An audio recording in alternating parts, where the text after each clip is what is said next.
All right, Dr. SHUAIB, just want again remind everyone this is a debate about whether Muhammad is a prophet and the evidences for Muhammad. We have veered off a lot onto Paul, Matthew, Mark, Luke, John, Old Testament prophecies about the Messiah and the death of Jesus.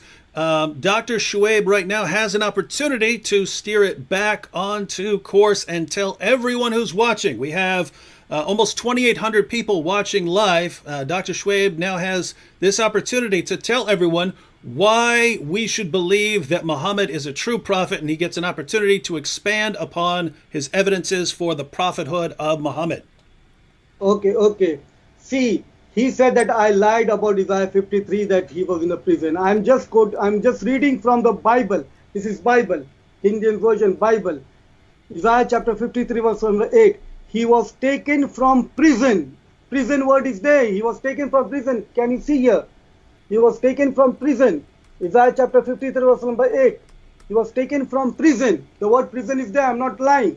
But now you say that I should prove Muhammad as the messenger of God. Let me do that.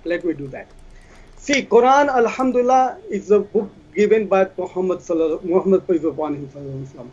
It was revealed to Prophet Muhammad, and Quran is miraculous. And I can prove to you in 5 minutes that Quran is miraculous. In Quran chapter 2 verse number 255. Chapter 2 verse number 255. This is known as Ayat al-Kursi. This Ayat al-Kursi is one big verse but has 9 phrases. First one, Allahu la ilaha illahu al-hayyul qayyum. Allah, there is no God but He is al-hayyul qayyum. 2 attributes, all living and eternal. Allahu la ilaha illahu al-hayyul qayyum. La ta'khudhu sinatun wa la nawm. He doesn't slumber, he doesn't sleep. Second phrase. There are 9 phrases. First one is Allahu la ilaha illahu al-hayyul qayyum. Allah, there is no God but He, all living and eternal.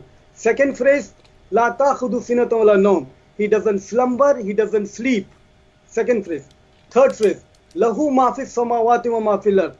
To Him belong whatever is there in the heavens and the earth. Third phrase. Fourth phrase, Man dhal ladhi yashfa'u indahu illa bidni. Who can intercede in His presence unless He gives permission? Fifth phrase, Ya'lamu ma bayna aydihim wa ma khalfahum. He knows what is before and what is after them. Sixth phrase, Wala yuhituna bi shay'in min ilmihi illa bima sha'a. Who can compass in His knowledge unless He gives permission? Seventh phrase, Wasi'a kursiyu samawati wal ard. His throne extends over the heavens and the earth. Eighth phrase, Wala ya'udu hifzuhuma. He doesn't feel fatigue, he doesn't get tired in preserving them. Ninth phrase, Wahuwal Aliyul Azim. He is the most high, most supreme. Now these were the 9 phrases.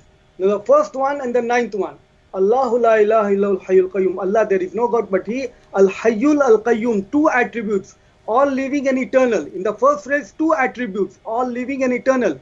In the 9th phrase, last phrase, Wahuwal Aliyul Azim. He is the most high, most supreme. 2 attributes. 1 and 9 they match or not? 1 and 9 they match. 2 attributes in the first phrase, 2 attributes in the 9th phrase, 1 and 9 they match. Now second and 8. Second phrase says, La ta'khudhu sinatun wa la nawm. He doesn't slumber, he doesn't sleep. 8th phrase says, Wala ya'udu hifzuhuma. He doesn't feel fatigue, he doesn't get tired in preserving them. He doesn't slumber, he doesn't sleep, he doesn't get tired. 2 and 8 also match or not? 2 and 8 also match. 1 and 9 match, 2 and 8 match. Now 3 and 7. Lahu ma fis samawati wal ard. To Him belong what is there in the heavens and the earth. 7th phrase says, Wasi'a kursiyu samawati wal ard. His throne extends over the heavens and the earth. So 3 and 7 also match. 1 and 9 match, 2 and 8 match, 3 and 7 match. Now 4 and 6. Man dhal ladhi yashfa'u indahu illa bidni. Who can interfere in His presence unless He gives permission? 6th phrase says, Wala yuhituna bi shay'in min ilmihi illa bima sha'a. Who can compass in His knowledge unless He gives permission? So 4 and 6 also match. 1 and 9 match, 2 and 8 match, 3 and 7 match, 4 and 6 match. Now the middle one, Ya'lamu ma bayna aydihim wa khalfahum. He knows what is before and what is after them. Who can speak like this? Can any human being speak like this? And I asked this question in South Africa to many pastors. I asked Selvin and Nelson from Verulam, Durban. I asked Bobby Freddy from Chatsworth, Durban. I asked Charles Naidu from Duff Road, Durban. I asked Pastor Nathan from Polokwane, Limpopo. And all of them, after explaining Ayat al-Kursi, this verse like this, I asked them, Pastor, tell me, can any human being speak like this? And most of them, all of them, they said, No human being can speak like this. Rudolf Boscher from Johannesburg, he said, I already believe, he was quick enough to say, I already believe that Quran is inspired. I already believe that Quran is inspired. So pastors and no human being can dare to say that Quran can be spoken like this. No human being can speak like this. If no human being can speak like this, then this proves that this book is from God. And if this book is proof from God, then this book is miraculous, and Prophet Muhammad is the true messenger of Allah. And if I come next time, I will give you another proof, inshallah. All right, thank you, Doctor. And so, Sam, the argument is that that no one can speak like we find here in the Quran, therefore it must come from God, and therefore Muhammad must be a true prophet. You have 5 minutes, Sam. Real quickly, Isaiah 53 verse 8, just let me real quickly deal with that. Okay, the word there, me'oser, look at it, it means oppression. Oppression. But you have to stick with the King James because you think it makes your point, even though Jesus was taken by night and stood before the council. But besides that, let's put that aside.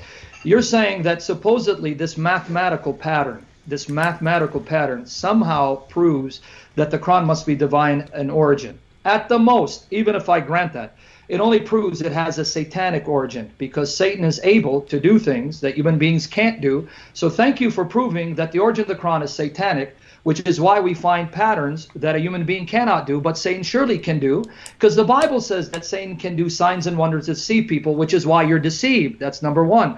Number two, the true sign of the Quran being the word of God or not, the true sign. Oh, by the way, side note, we can have a field day with the mathematical patterns of the Bible, like the patterns of the number 7 in Genesis chapter 1 and in the Greek of Matthew. But let's put that aside, because the true sign of a prophethood, according to your Quran, the true sign that the Quran is from God or not, is whether we can find many contradictions in it. Chapter 4, verse 82. So let's have a field day with your Quran. Because chapter 4, verse 82 tells us, this is how you're going to know whether this is from other than Allah. You'll find many contradictions. So I'm going to challenge you where you can show me in the Quran it says, hey, mathematical patterns is a proof of the Quran. You're coming up with your own arbitrary criterion. I'm going to now force you to stick to your Quran. Your Quran says that this is how you're going to know this is from Allah or not. That if you find many discrepancies. Discrepancy number 1, chapter 17, verse 1. So let's have a field day. Chapter 17, verse 1. Glory to Allah, or glory be to him, who took his servant for a journey by night from the sacred mosque to the farthest mosque, whose precincts we did bless, in order that we might show him some of our signs. For he is the one who heareth and seeth. Number 1, the Quran repeatedly says, I want to give you these verses, Shuaib, write them down, and you better address my objection. Write them down. If you go to chapter 6, verse 114 of the Quran, if you go to chapter 16, verse 89 of the Quran, and if you go to chapter 41, verse 3 of the Quran, just 3 of many verses, it says that the Quran is clear. It provides a full explanation of all things in the book, and it provides a detailed explanation of all of its verses. And I can give you more. So here's my challenge to you. Chapter 17, verse 1 says, glory be to him who took his servant for a journey by night. Show me from the verse who the servant was. If you tell me Muhammad, where does the verse say that? That's number 1. Number 2, it says he was taken from the sacred mosque to the farthest mosque. From the verse, from the book that says it explains all things in detail, and there are no contradictions. Show me from the verse what the sacred mosque is, where it is, and how do you know from the verse, and what the farthest mosque is. That's my second challenge. My third challenge, the moment you go outside of the Quran, you're going to get embarrassed. Because number 1, if you go outside of the Quran, then that means the Quran is a lie from hell. It doesn't explain all of its verses because many of its verses are vague, unclear, ambiguous. You don't know what it means, and you need the hadith. And the moment you go outside to the hadith, you will destroy the Quran, because according to your sources, Masjid al-Aqsa was the temple in Jerusalem. Shuaib, I want you now explain to everyone, how did your prophet go to a fantasy temple that did not exist in Jerusalem because Baytul Maqdis, the temple of Aliyah, was destroyed in 70 AD. There was no temple for him to visit, so I beg you, go outside of the Quran so we can destroy the Quran, because this imaginary temple did not exist. Another challenge for you. If you go to chapter 111 of the Quran, chapter 111 of the Quran, it says, perish be Abu Lahab, perish him and his wife. From the Quran, SHUAIB, show me who Abu Lahab is. From the Quran, why is Allah cursing Abu Lahab? And why is he cursing his wife?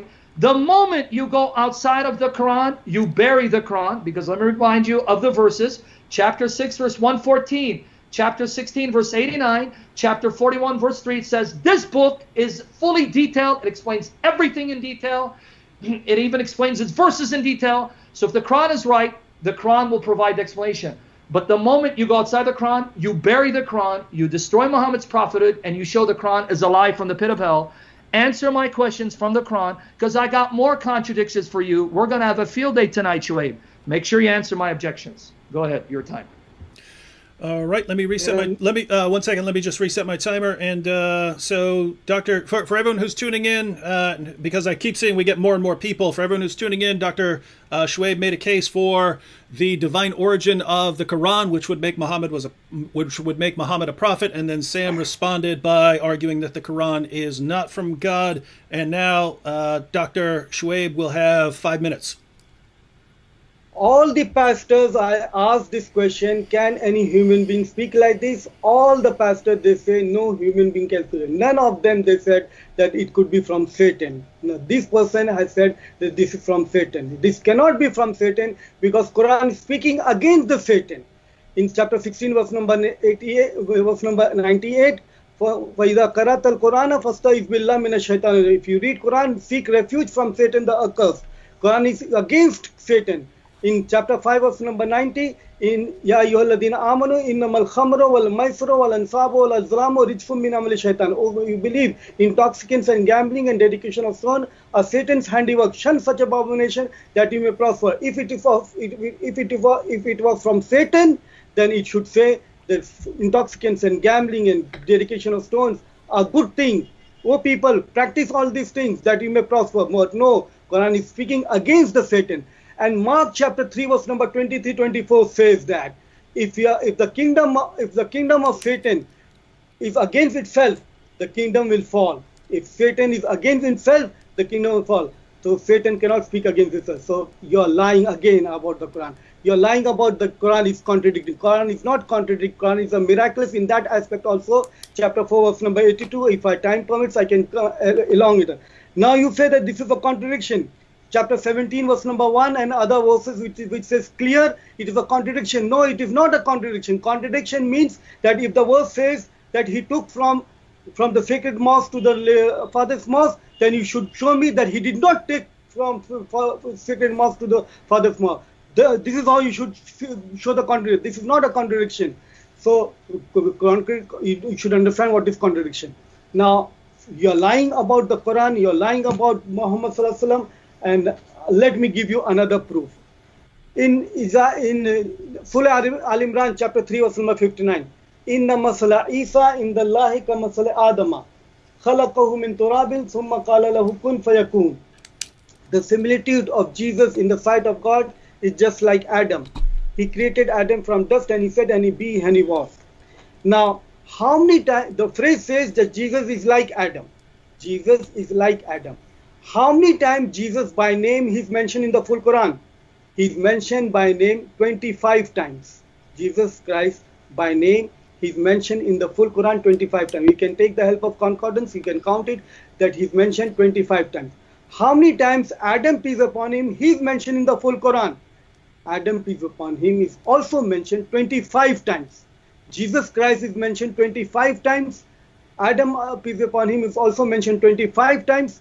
Is this not amazing? This is amazing. And Quran was not revealed in numbers. It was not revealed within the ayat numbers. Now, this was in chapter 3 verse number 59. There are 351 verses before this verse. Chapter 3 verse number 59 in the Quran. In these 351 verses, how many times Jesus is mentioned previously? First time Jesus is mentioned in chapter 2 verse number 87. Second time he is mentioned chapter 2 verse number 136. Third time he is mentioned chapter 2 verse number 253. Fourth time he is mentioned chapter 3 verse number 45. Fifth time he is mentioned chapter 3 verse number 52. Sixth time he is mentioned chapter 3 verse number 55. Seventh time he's mentioned chapter 3 verse number 59. So 6 times he's mentioned previously, 7th time in chapter 3 verse number 59, 7th time. How many times Adam is mentioned in chapter 3 verse number 59? In the Masla Isa Kamasla Adama. Adama is mentioned in chapter 3 verse 59. How many times Adam is mentioned previously in these 351 verses? Adam is also mentioned in chapter 2 verse number 31 first time, chapter 2 verse number 33 second, chapter 2 verse number 34 third, chapter 2 verse number 35 fourth time, chapter 2 verse number 37 fifth time, chapter 3 verse number 33 sixth time, and 7th time Adam is also mentioned 7th time. Is it not amazing? Jesus Christ is mentioned 7th time in chapter 3 verse number 59. Adam is also mentioned 7th time in chapter 3 verse number 59. This is amazing. Who can author a book like this? Another one. If you count Jesus Christ in the concordance, how many times he's mentioned? He's mentioned 20. And if you count like that, you will come across that he's mentioned 19th time in Surah 19, Surah Maryam, 19th Surah, in 19th time in Surah Maryam, Surah 19, 19th time. This is amazing by itself. Now, how many times Adam is mentioned? Adam is also mentioned 19th time in the 19th Surah, Surah Maryam. This is amazing. Who can author a book like this? Satan cannot author a book like this. Satan is not speaking against itself. Satan's job is to spread evil. Quran is not spreading evil. So who can author a book like this? If it proves that Quran is from God, nobody can author a book like this, then this is from God. If this is from God, then Prophet Muhammad Sallallahu Alaihi Wasallam is the true prophet of God. Thank you, Dr. Shuaib. Sam, he went about 15 to 20 seconds over, so if you need an extra... Go ahead. Just keeping things fair. All right, Sam, you have 5 minutes. Go ahead. Notice what he said. He goes that Satan can't be author of the Quran because the Quran condemns Satan. Guys, I want you to congratulate him. He just proved Paul is a true apostle of Jesus Christ. You know why? Because Paul condemns Satan. He just proved that Joseph Smith is a true prophet of God. You know why? Because Joseph Smith also condemns Satan. He also proved that Mirza Ghulam Ahmed must be a true prophet of Allah and the Indian Messiah because he too condemns Satan. This shows his ignorance because he doesn't understand that 2 Corinthians 11 verses 13 and 15 says that Satan can masquerade as an angel of light. So Satan can appear to a false prophet, deceive him into thinking that he is a righteous spirit, and have him attack a false Satan. The Satan of the Quran is not the true Satan. You know how I know? Because the Satan of the Quran is a genie named Iblis. So here, Satan, smarter than Muhammad, smarter than Shuaib, deceived Muhammad into thinking that Iblis is actually him. So he's seeking refuge with Allah from a fake Satan, because that's the brilliance of Satan. He appears as an angel of light to deceive you. But according to your criteria, you prove Paul is the true apostle because Paul condemns Satan. 2 Corinthians 2 verse 11, 1 Thessalonians chapter 3 verse 5, 2 Thessalonians chapter 3 verse 3, 1 Corinthians 11 verses 2 to 4 and 13, 15. So, but Paul contradicts Muhammad. That means Muhammad must be a son of Satan because Paul, who condemns Satan, wouldn't be used of Satan and must be a true messenger. You ended up proving too much. So my point stands. What you're showing me is nothing more than satanic miracles inspired by a satanic prophet to deceive people like you into hell by thinking these are miracles from the true God. But let's go back to the point. You didn't address it. Chapter 17 verse 1 is a contradiction if you heard me correctly. So let me repeat my point, Shuaib. Don't tap dance because I'm not going to let you run. In 17 verse 1 it says, glorified be he who took his servant by night from the sacred mosque to the farthest mosque. In the Quran it says, the Quran is a book that explains all things in detail. Chapter 6 verse 114, chapter 12 verse 111, even chapter 10 verse 37, I add more verses, chapter 16 verse 89, chapter 41 verse 3. If the Quran fails to provide details, that means the Quran is a lie. It is full of errors. You need to now destroy the Quran because it fails its own test. So I'm going to ask you again. Provide the details from the Quran. What is the sacred mosque? What's the farthest mosque? And who is this servant? You have to show me from the Quran. And then explain to me in chapter Surah verse 111, who is Abu Lahab?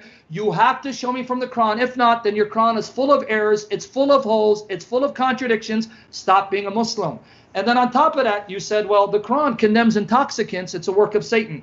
Guys, I want you to thank Shuaib again. He proved Allah is Satan. Do you know why? Guess what he's going to be drinking in paradise? He's going to be drinking intoxicants such as wine. And he just told you that intoxicants are the work of the devil. Why does your God, Allah, have the work of the devil as your reward in paradise if your God, Allah, is not the devil? Chapter 5 of the Quran, verses 90 to 91. So thank you, SHUAIB, for now further proving that Allah is the devil who appeared to Muhammad to deceive him into thinking he's a true prophet. Now let's use chapter 3, verse 59 to destroy Islam. I can't believe you use 359, because 359 shows that the author of the Quran has to be the devil, because that is the worst example you can give that Adam's like Jesus. So here's my challenge to you. Number one, show me where the Quran says, like Jesus, Adam is kalimatuhu. Alqaha illa Maryam. Chapter 4, verse 171. That Adam is the word of Allah sent down to Maryam. Show me in the Quran where Adam is said to be Ruhin Minhu. Chapter 4, verse 171 of the Quran. Show me in the Quran where Adam raised the dead, gave life to the dead, created from clay a bird, and breathed into it life the way Jesus did, who did it exactly like your God did in creating Adam. Show me Adam doing that. Fifthly, show me where Adam is sinless like Jesus is. Sixthly, show me again, why is it that Jesus is born from a virgin when he didn't have to be born from a virgin? Whereas Adam is the first man. Being the first man, he couldn't have parents. So he had to be born from the dust or whatever way. So he couldn't have parents because he's the first man. But Jesus, on the other hand, didn't have to be born of a virgin. Why was he born of a virgin but Adam wasn't? And then moreover, here's what I want you to show me. I want you to show me where the Quran says that Allah took Adam to himself like Allah took Jesus to himself in chapter 3, verse 55, and chapter 4, verse 171. I'm sorry, 4:158, 4:158, 355, 4:158. Show me how Adam is exactly like Jesus when he's so unlike Jesus, and Jesus is better than Adam and better than your Prophet Muhammad. And seventhly, show me where anything is said about anyone's wife or mother that they're the greatest woman that God created, like is said about Jesus' mother in chapter 3, verse 42, and explain to everyone why is it that Jesus' mother is the only woman mentioned by name. Not even the wives of your prophet or the mother of your prophet are mentioned. In fact, the hadith in Sahih Muslim says the mother of your prophet is burning in hell. Damn. So that actually shows that Adam's not like Jesus.